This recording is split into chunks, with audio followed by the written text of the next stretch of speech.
Welcome to the channel. If you enjoy this video, don't forget to click like and subscribe to stay updated with our latest content. Your support helps us create more awesome videos for you.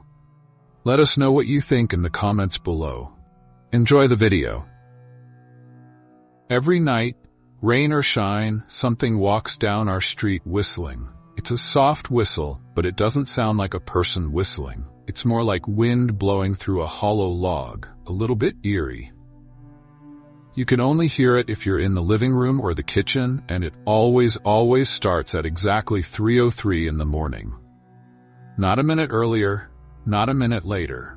The sound begins far away, a faint little tune near the beginning of the lane by the Carson's place. Their house is painted a faded blue, like an old robin's egg that's been left out in the sun. We live about halfway down the street, so the whistling goes past our house and then slowly fades away as it gets closer to the cul-de-sac, the dead end where the road curves around. When I was younger, my sister Nola and I would sneak into the kitchen some nights. We'd press our ears against the cold window, even though we knew we couldn't see anything. Mom and Dad didn't like that at all. We'd be in big trouble if they found us, grounded probably, but they were never too mean about it. Their anger always seemed sad somehow, maybe even a little scared, because we always followed the one big rule. The most important rule in our house, in our whole neighborhood. Don't try to look at whatever is whistling.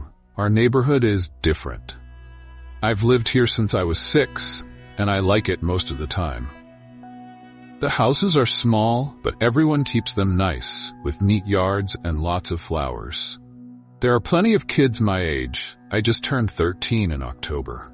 We all grew up together, playing foursquare in the cul-de-sac or running from one backyard to another in the summer.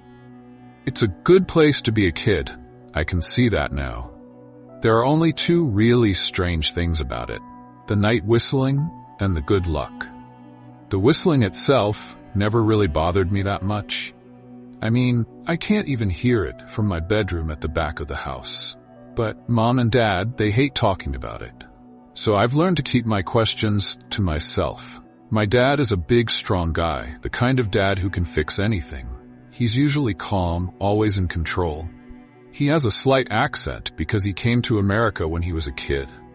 His family, my grandparents, are from the islands. That's all they ever say, just the islands. The only time my dad isn't calm is when the whistler comes up. Then he talks faster, his words all jumbled together, and his eyes move around the room like he's looking for something he can't see. He tells us, Nola and me, not to think about the whistling too much, to forget about it, and to always remember the big rule. Don't ever look outside when the whistler is passing by. It's not like we could look, even if we wanted to. Every single window in our house has shutters on the inside. Not the pretty wooden kind, but thick, heavy canvas ones, like the material they use for tents.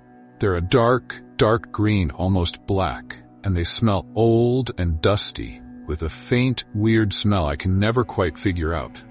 They pull down from the top and latch to the bottom of the window frame. Each latch even has a tiny little lock, a brass one, like you'd find on a diary or a jewelry box. My dad locks those shutters every single night before we go to bed. It's like a ritual, something he has to do. He keeps the key in his room, tucked away. I saw it once, a tiny, almost toy-like key. My mom, it's hard to say what she thinks about the whistling. I've seen her in the living room sometimes at 3:03. If I crack my bedroom door open just a tiny bit, I can see her. She sits on the big red couch, all alone in the dark.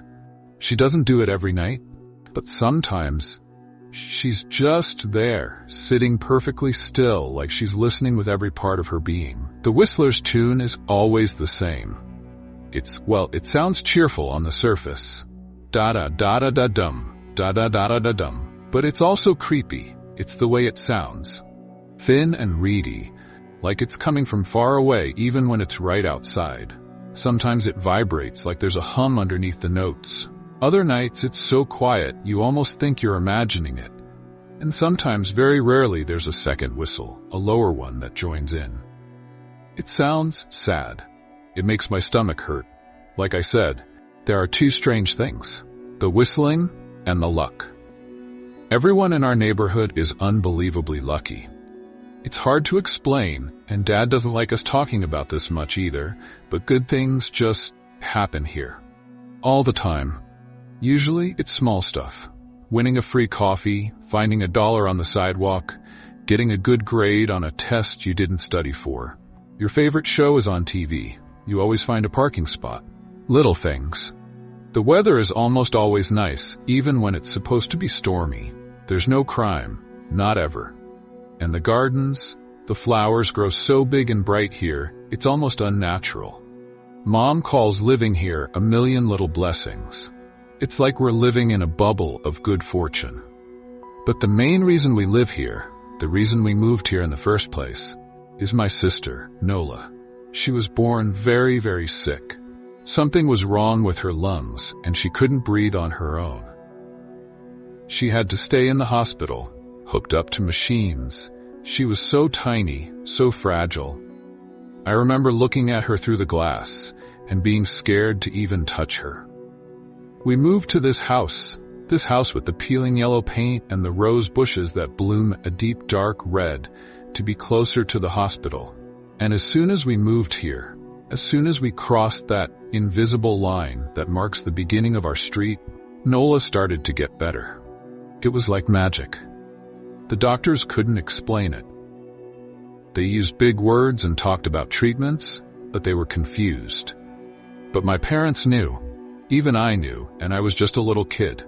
It was the good luck of our neighborhood, working its strange magic. That's why we stayed. Even after we found out about the other side of the luck. The bad things. For every good thing that happens here, sometimes something terrible happens. But it only happens if you break the rule. If you look at the Whistler. Our neighborhood has a welcoming committee. It's a group of people who visit every new family that moves in. They bring a casserole, a gift basket with local honey and jam, and a manila envelope, a brown one that's heavy and feels important. They're always very friendly, smiling, and welcoming. 4 people came when we moved in 7 years ago. They made small talk, gave me a candy bar, and took turns holding Nola, who was tiny and wrapped in a pink blanket. She'd just come home from the hospital. Then they asked to speak to my parents alone. I was sent to my room, but I listened at the door. I could hear almost everything. The welcoming committee told my parents how nice the neighborhood was, how unbelievably good things were here, in a way that's hard to describe. Then they told them about the whistling, how it happened every single night at 3:03 a.m. without fail, how it was quiet and how it wouldn't hurt us as long as we didn't look. They kept saying it over and over. Don't look. Don't ever look. They said people who looked had their luck change. Really, really bad things happened to them. The envelope had newspaper clippings, old and yellowed, about car accidents, sudden illnesses, people losing everything, horrible things. The man who seemed to be in charge, he was tall and had kind eyes, but they also looked sad, said, not everyone dies, but they change. The light goes out of them. They're just empty.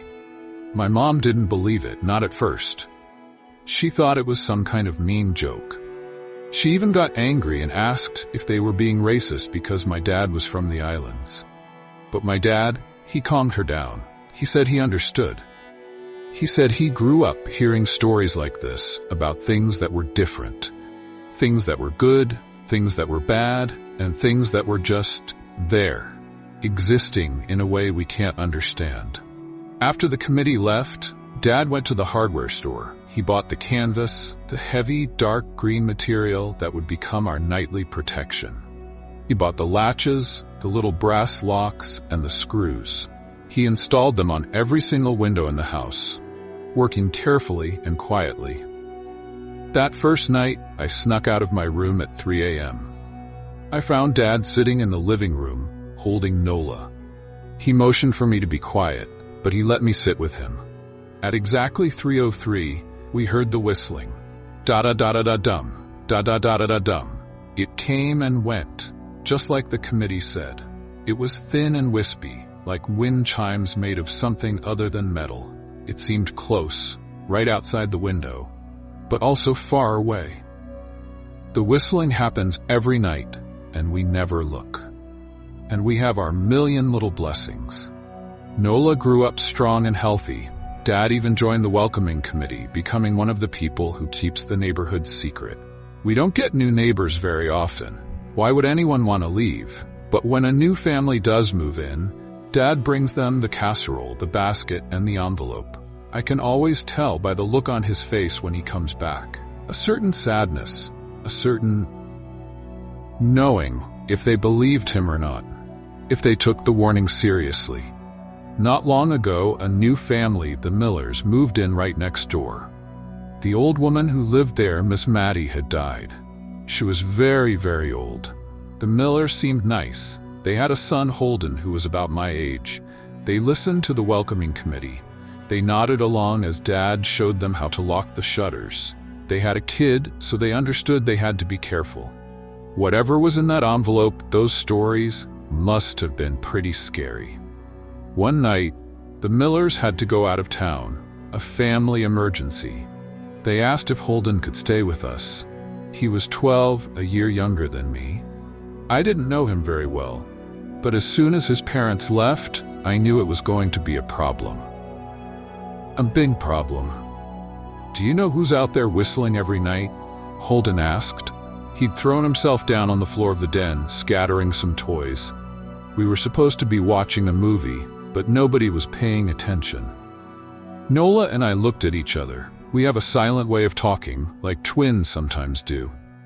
"We don't talk about that," I said quietly.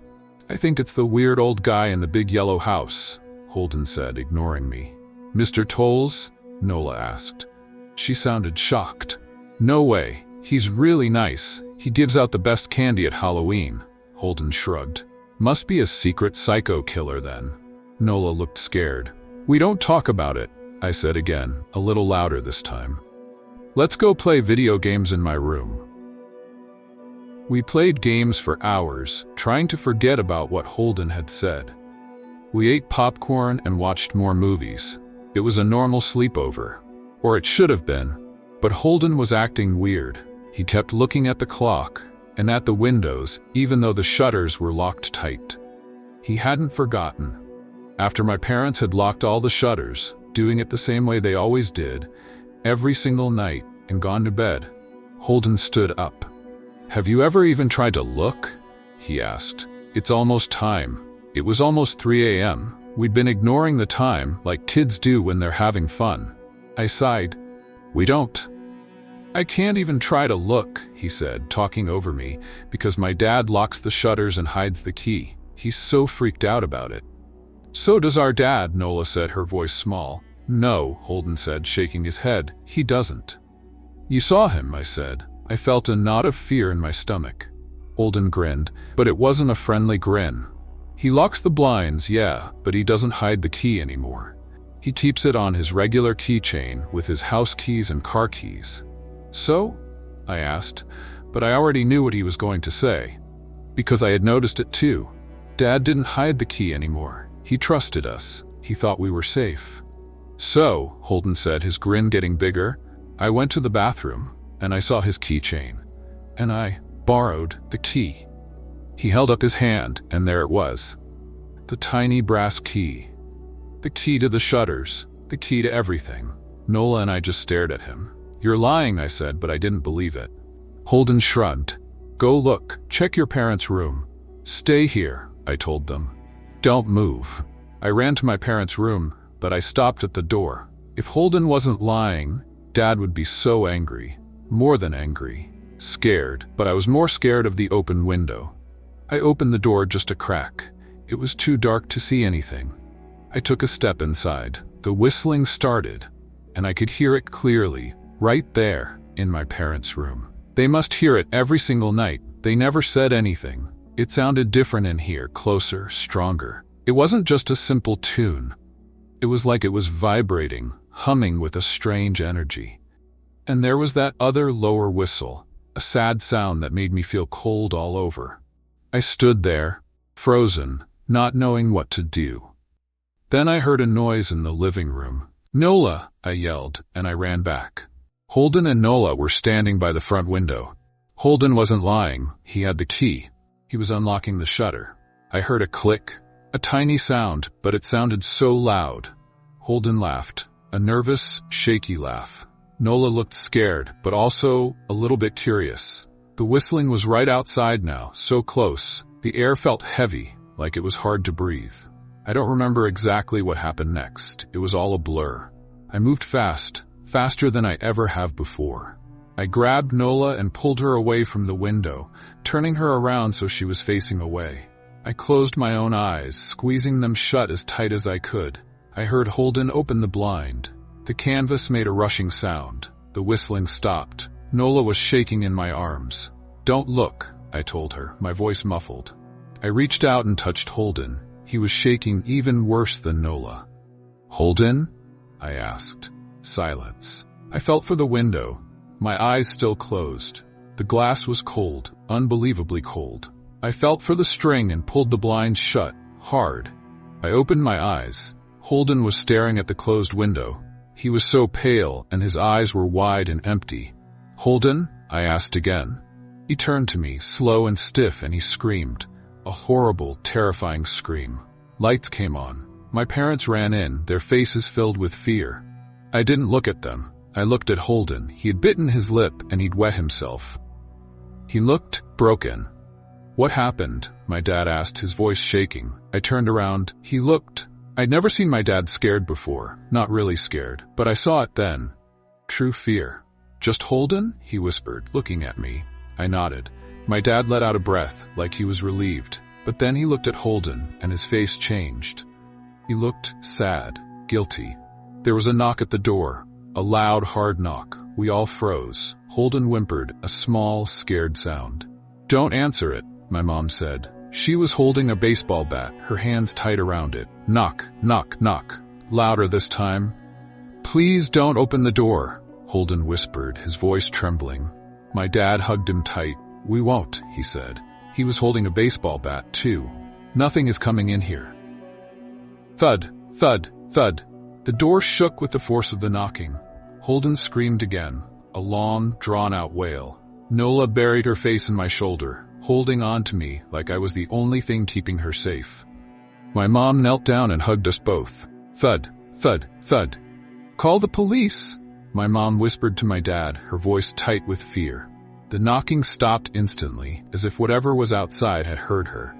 My dad looked over his shoulder at us, his eyes questioning. "Do you think?" He started to say, but he was cut off. A new kind of knocking began. It was frantic, then it trailed off to a polite tap, tap, tap. "Police," a voice said from the other side of the door. The voice was chilling because it sounded exactly like my mom. It was like a perfect recording repeating her words back to her. "Police, call the police, tap, tap, tap, police." My mom pulled Nola and me closer, her arms tight around us. "Police, police, police, police." The voice kept repeating the word over and over, like a broken record. "I don't think calling them will help," my dad said, his voice low and grim. "How will we know when it's really them at the door? How will we know it's not that thing?" The knocking came back then, harder than before. The whole door shook in its frame. It felt like something huge was trying to break it down. Then it stopped again, just as suddenly as it began. After a long, silent moment, we heard the knocking again, but this time it was coming from our back door. We all turned together, slowly, towards the back of the house, towards the kitchen and the back door that led to the yard. But the knocking immediately switched back to the front door. Front to back to front, loud, then quiet, then loud again. It was disorienting, terrifying. Suddenly the sound was coming from both doors at once. Big, heavy blows, like someone was using a sledgehammer. Then, something started rapping against all of the windows in the house, then the walls themselves. It was like we were trapped inside a giant drum, with a dozen people trying to play it all at the same time. or like we were a turtle huddled inside its shell, and something huge and monstrous was trying to claw its way in. "Stop!" Holden yelled, his voice cracking with fear and desperation. "Stop it." The knocking died. The sudden silence was almost as frightening as the noise. "I won't tell," Holden said, staring at the front door, his voice a shaky whisper. "I promise I won't tell anyone what I saw. Just please, please go away." He sounded like he was begging for his life. We waited, holding our breath, for what felt like forever. Every tiny creak of the house, every rustle of leaves outside, made us jump. Then we heard it. A soft tap, tap, tap coming from the window, the same window Holden had looked through earlier. The window that was now securely shuttered and locked, but still felt tainted somehow. Holden started to cry, big, heaving sobs that shook his whole body. He cried like a prisoner who knew he was going to be executed, watching the gallows being built outside his cell window. My dad held him, stroking his hair, trying to comfort him, but he didn't lie. He didn't say it would be okay, because he knew, we all knew, that it wouldn't be okay. Not for Holden. The tapping at the window went on for the rest of the night. Slow, steady, relentless. Tap, tap, tap. We huddled together in the living room, my mom, my dad, Nola, and me. We didn't talk. We just sat there, listening, waiting. Eventually, my mom tried to take Nola and me into my bedroom, thinking maybe it would be safer there, while my dad stayed to watch the door. But the second we moved into my bedroom, the loud knocking came back, the terrifying pounding that made the whole house shake. It was so loud it was impossible to ignore. I was afraid the door wouldn't hold, that it would splinter and break, and whatever was out there would come in. We went back to the living room, and the loud knocking stopped. Only the tap, tap, tap on the window remained, a constant, maddening reminder. None of us slept that night. Not a wink. The tapping finally stopped around 7 a.m. That's about the time the sun comes up here, even in the winter. We waited another 2 hours, just to be sure. Then my dad very carefully opened the blinds from one window, just a crack.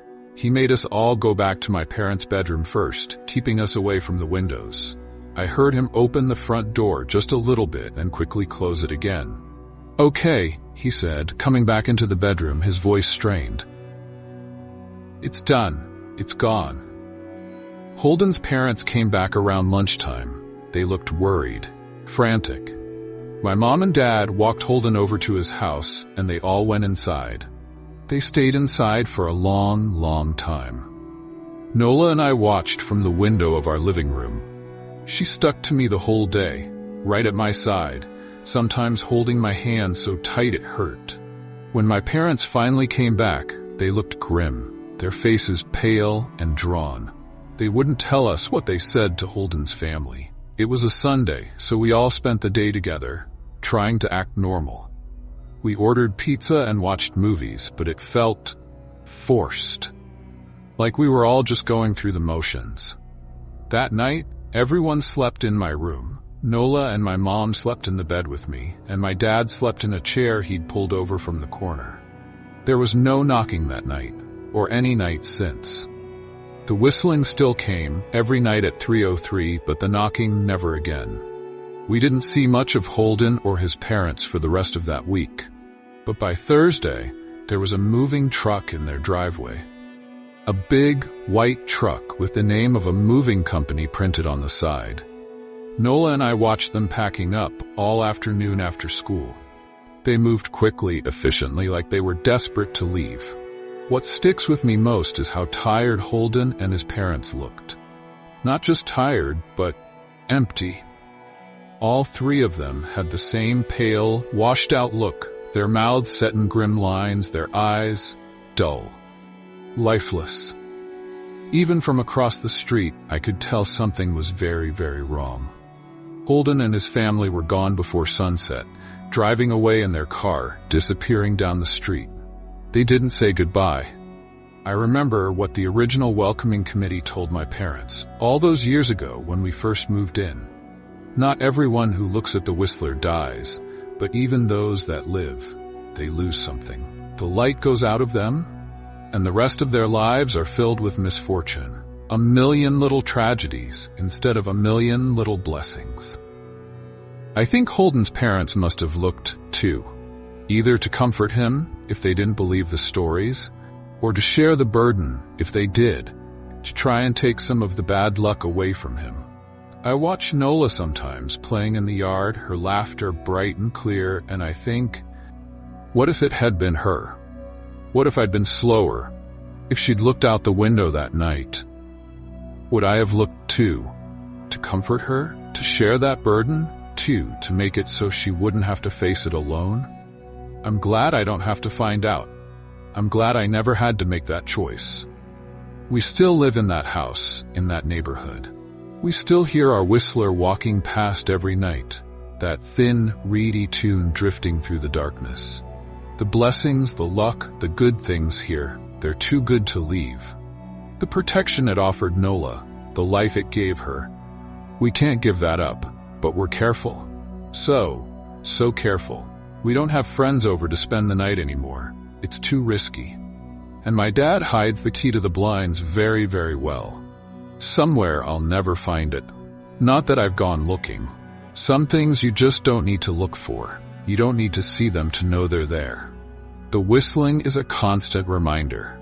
Every night, 3:03 a.m., without fail, and every night I check the locks, just to be sure.